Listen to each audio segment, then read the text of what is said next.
iPhone 15, ang mga gumagamit ng Pro at Pro Max na mga modelo ay nagreklamo ng mga isyu sa sobrang init.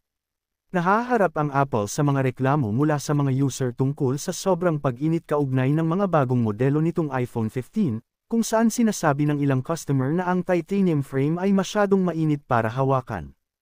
Ang forum ng komunidad ng iPhone maker ay nagdadala ng feedback ng customer tungkol sa iPhone 15 Pro at Pro Max na nagsasabing overheating ang mga handset. Mayroon akong bagong iPhone 15 Pro at napakainit nito. Napakainit para hawakan, isinulat ng isang user. Ang isa pa ay sumulat, masakit ang balat ko. Ano ang nangyayari sa iPhone 15 Pro Max?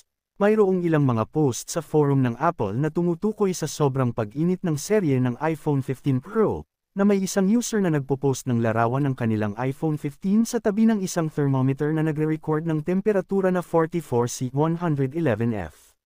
Mayroon ding mga post sa X at Reddit. Sinabi ni Ming Chi Kuo, isang Apple analyst sa TF International Securities, na ang anumang isyu sa sobrang pag-init ay maaaring dahil sa mga kompromiso sa disenyo ng telepono habang tinangka ng kumpanya na bawasan ang timbang ng produkto. Ang modelo ng iPhone Pro ay may frame na gawa sa titanium, isang mahinang conductor ng init, na maaaring makahadlang sa kakayahan ng handset na magpakalat ng init. Noong nakaraan, gumamit ang Apple ng hindi kinakalawang na asero para sa mga high-end na telepono nito. Sumulat si Kuo, ang pangunahing dahilan ay mas malamang na ang mga kompromiso na ginawa sa disenyo ng thermal system upang makamit ang mas magaan na timbang, tulad ng pinababang lugar ng pag-alis ng init at ang paggamit ng isang titanium frame, na negatibong nakakaapekto sa thermal efficiency. Sinabi niya na malamang natugunan ng Apple ang problema sa pamamagitan ng mga pag-update ng software. Sinabi ni Kuo na ang naiulat na problema ay malamang na hindi sanhi ng isang bagong Taiwan-made chip na nakadeploy sa mga modelong Pro. Ipinahiwatig ng analyst na ang problema ay maaaring makaapekto sa mga benta ng iPhone Pro kung hindi ito natugunan. Ang iPhone 15 ay ibinibenta noong nakaraang linggo. Sa UK, nagkakahalaga ito mula £799 para sa pangunahing modelo hanggang £999 para sa Pro at £1,199 para sa mas malaking Pro Max. Kung hindi maayos na tinutugunan ng Apple ang isyong ito, maaari itong negatibong makaapekto sa mga pagpapadala sa cycle ng buhay ng produkto ng serye ng iPhone 15 Pro, sabi ni Kuo.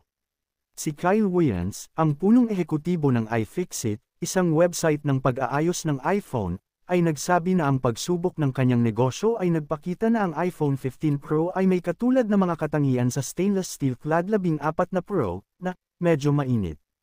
Sinabi niya na hindi tulad ng aluminyo na ginamit para sa mga pangunahing modelo ng iPhone 14 at 15, ang titanium at hindi kinakalawang na asero ay magkatulad na gumaganap sa mga tuntunin ng pagsasagawa ng init, ngunit ang titanium ay mas magaan at sa gayon ay sumisipsip ng mas kaunting init.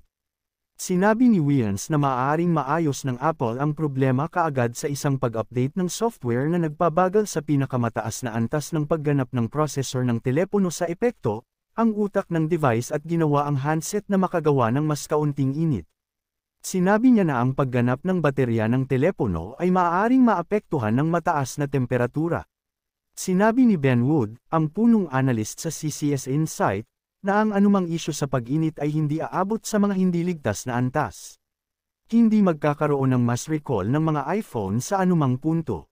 Ito ay isang bagay na maaaring i-tweak kung kinakailangan, sabi niya, at idinagdag na ang karamihan sa mga gumagamit ng telepono ay hindi mapapansin ang anumang pagkakaiba sa pagganap ng kanilang telepono kung mayroong isang pag-update ng software. Nakipag-ugnayan ang Apple para sa komento, nakasaad sa mga page ng customer support ng kumpanya na maaaring uminit ang mga device kapag na-set up sa unang pagkakataon.